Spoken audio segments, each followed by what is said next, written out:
On the road to San Diego, Cal and his sister Becky discuss the fact they're running away from home because Becky is 6 months pregnant and their parents didn't take it well. Becky is second-guessing their decision when she suddenly begins feeling sick, so Cal pulls over near a church to let her throw up. When they're about to leave, Becky says she hears the voice of a boy screaming for help in the tall grass. Cal decides to park the car by the church and the siblings talk back, learning that the boy has been stuck in the grass for days.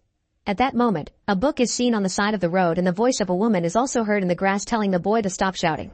Judging by the volume of the voice, Cal assumes the boy is near the road and decides to go into the grass to help. Becky follows him while she tries to call 911, but then she loses reception as she goes deeper. When she puts her phone down, Becky realizes she lost Cal in the grass. She begins speaking loudly to locate her brother and suggests they head back to the car because something doesn't seem right. First they need to reunite, so Becky loudly recites an old naughty rhyme, but this makes Cal confused. At first her voice is coming from his right, then suddenly her voice is coming from his left. Next they agree to jump to figure out each other's location. On the first jump they see each other, but on the second jump they suddenly much farther away even if they didn't walk. After the jump, Becky falls into the mud, and a panicking Cal decides to run toward her to help. Now it's Cal who falls into the mud and he's shocked to find a dead dog named Freddy with flies hovering all over him. Apparently he's been here for a while. Hours pass with the siblings unable to find each other or the exit, and as the sun goes down, they accept they're stuck in the grass field. Becky tries calling her brother again, but she gets really tired so she sits to wait for Cal to find her first. Suddenly a creepy figure appears among the grass, but it turns out to be just a man named Ross, who offers his help to take her out of the field.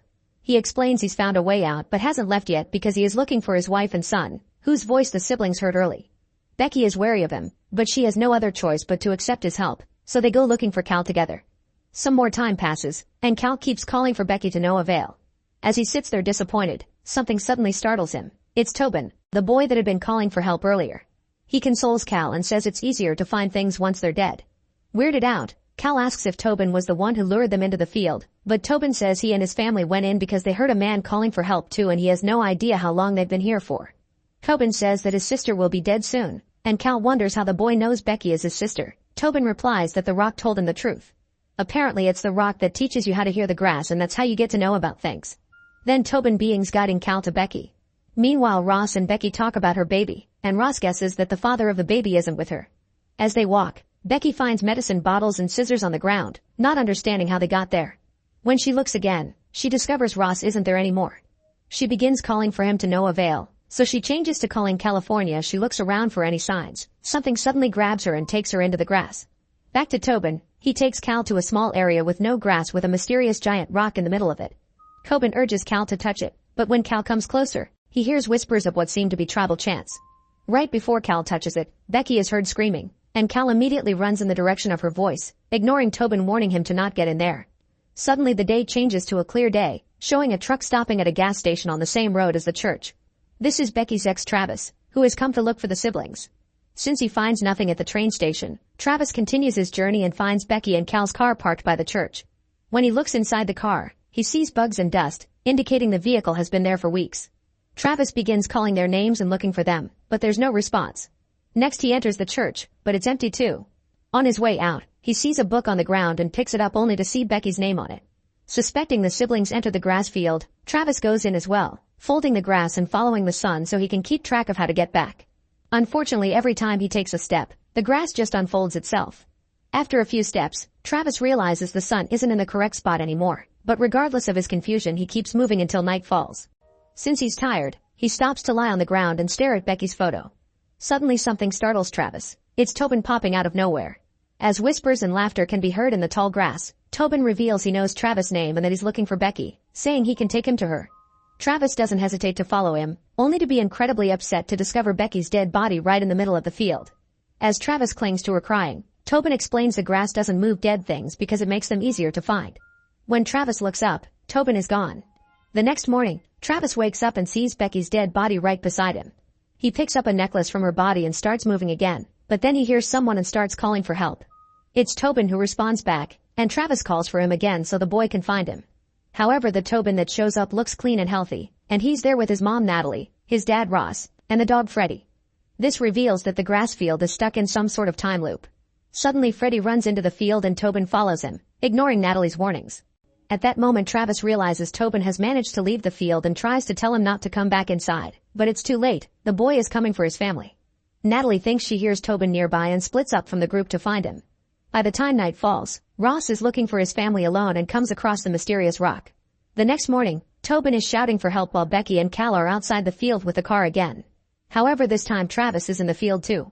When he hears Becky's voice, he calls her name, and both siblings are shocked to hear him before replying. Travis tells them that he came looking for them, which Becky finds hard to believe.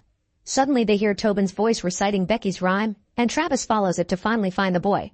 Becky does the same thing and is reunited with Travis, making the moment rather awkward. Shortly after, Cal shows up too, and he clearly doesn't like the fact Travis is there. At that moment, the group finds Freddy's body. To add to the confusion, Travis tells the siblings that they've been missing for 2 months, but they don't believe him because from their perspective, they only left 2 days ago. Suddenly Becky feels like someone is watching them and says they need to go, so Travis picks up Tobin on his shoulders for the boy to find a way out. Fortunately, he spots a building in the distance, and they start walking toward it. Cal asks Travis if he told anyone about them, hoping that someone will come looking for them, but sadly Travis didn't tell anybody. At that moment, Becky feels some pain in her belly, prompting Travis to ask about the baby. Becky tells him that it's a girl and lets him touch the belly to feel the baby move.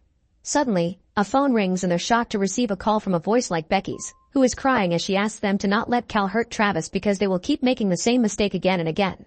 It all seems unbelievable and the group decides to keep moving, unaware that someone watches them through the grass. A few steps later, Becky slips in the mud and as she falls, she sees mysterious visions of a baby, tall grass, and strange people coming toward her, which terrify her and makes her faint. Cal and Travis run toward her, but at that moment Ross shows up and tries to help her too, saying he can lead them out. Travis tells him about the building they saw and lifts Tobin again, but this time he can't see the building, it's only grass everywhere. Ross mysteriously says that's how things work in there. The group keeps walking and eventually they reach the rock again. This time they notice there are carvings all over the rock, and somehow Ross knows it refers to a higher knowledge, which he explains as he touches it. Everyone thinks Rossi is being creepy and he urges Cal to touch the rock too, saying he'll also receive knowledge. Before this can happen, Natalie comes out of the grass and stops him, telling her own husband to stay away from them. She's obviously terrified of him and tells the others that Ross is lying before explaining that she had seen Becky and Ross before, but Becky wasn't alive and Ross tried to hurt Natalie. Ross denies this and while they argue, Becky sees the visions again, but this time she also sees Ross in the grass looking very supernatural. Terrified, Becky tells Travis and Cal they should leave. They try to get Natalie and Tobin to go with them, but Ross is still trying to manipulate them to touch the rock. Travis cuts it, triggering an argument that soon becomes a physical fight. As the men exchange blows, Becky asks Cal to help Travis, but Cal refuses. While they fight, Ross keeps insisting that Travis should touch the rock and finally overpowers him to win the fight. Next Ross attacks Natalie, showing he's truly lost it when he smashes her head with his bare hands. The rest of the group runs away from Ross and finds Freddy, so they begin to follow him until they reach an abandoned building. Once they get inside, Travis and Cal blame each other for this mess, starting an argument. Cal blames Travis for abandoning Becky, accusing him of wanting Becky to terminate the baby, and Travis retaliates by saying Cal has naughty feelings for his sister, causing Cal to throw a punch and start to fight. At that moment, Ross catches up and tries to break the door. The group immediately takes the stairs to the roof and looks around the area, where they see the church across the field. Unfortunately, they would have to go through the grass to reach it, so they try to figure out another plan. Suddenly Travis sees Freddy running by, but the dog disappears when he walks into the grass. This makes them think there is a hole in the loop that can lead them out. Trying to look for more clues, Travis has a closer look at the field by standing on the edge of the roof, which causes him to slip. Cal notices, but he does nothing to save him and Travis falls to the ground. All this is seen by Tobin and when Cal notices the boy, he tries to explain himself. However, at that moment Ross begins getting closer. The group runs again, but Becky asks about Travis, refusing to leave without him.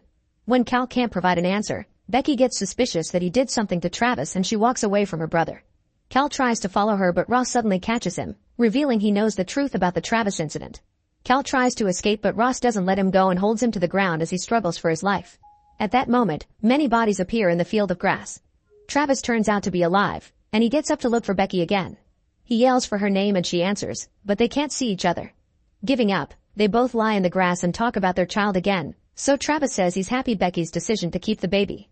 However, Becky confesses that she wasn't going to keep the child and that's why they were going to San Diego. There was a family there who wanted the kid. Upset, Travis swears he will find a way out. Suddenly Ross shows up and attacks Becky. In the struggle, Becky manages to grab the scissors that she found on the ground, but Ross quickly disarms her. Then he brings her down to the dirt, intending to take advantage of her, but this gives Becky the chance to grab the scissors again and stab Ross in the eye. As it starts to rain, Becky runs as fast as possible, only to freak out when she notices there are dozens of grass people coming to her from all sides. These weirdos grab her and pull her into the grass. Moments later, Becky finds herself lying in the mud in front of the rock. She pulls her phone out and makes a call, which turns out to be the one they heard earlier about not letting Cal hurt Travis. Suddenly the grass people come back and surround Becky as she screams in pain because her body has decided to deliver the baby. The visions come again and this birth matches the drawings on the rock. After lots of pushing, Becky hears the baby crying, but she can't see her. Suddenly the ground shakes and opens into a giant ditch between the rock and her. Becky stands on the edge and looks inside, where she sees many people clinging to the branches of an old tree while trying to come out. Becky screams and moves back before exhaustion takes over her and she passes out. Moments later she opens her eyes and asks about the baby. Shockingly, it's Cal who answers as he calms her down and gives her some water. He also holds a baby and shows it to her, making Becky relieved. As she closes her eyes again, Cal begins feeding her, and Becky is so hungry she takes it all. Cal says it's grass and seeds, but Becky thinks it tastes like something else, and she freaks out when she realizes she's eating human flesh and that Cal is actually Ross. Meanwhile, Travis is badly injured, yet he keeps searching for Becky. Eventually he finds her alone on the ground, and when Becky asks about the baby, Travis touches her belly and realizes the baby is gone. As he cries in grief, Tobin reappears and tells him that Ross killed everyone. He also explains Ross is never going to stop and that he will kill them over and over again. A terrified Tobin starts to cry, so Travis hugs him and says he won't let anybody hurt him. Afterward, Travis shouts and asks Ross if he wants to kill him. Ross immediately appears from the grass and attacks Travis, trying to kill him while ignoring Tobin's pleas to stop. Ross attacks Travis with a bone and makes him fall defeated before going after his son. Tobin tries to run, but Ross catches him and tries to force him to touch the rock. Suddenly Becky gets up and hits Ross from the back, causing him to drop Tobin as Becky falls again. At that moment Travis stands up too and attacks Ross, hitting his head against the rock and finally killing him by tying some grass around his neck. Then Travis goes to Becky and holds her as he cries. Not knowing what else to do, Travis approaches the rock as Tobin warns him that if he touches it he wouldn't be able to leave. Travis ignores him and touches it anyway, which makes him feel weird. Suddenly a red light emerges from the rock and spreads all across the field, almost as if cleansing the area. Travis now looks creepy like Ross used to, making Tobin afraid.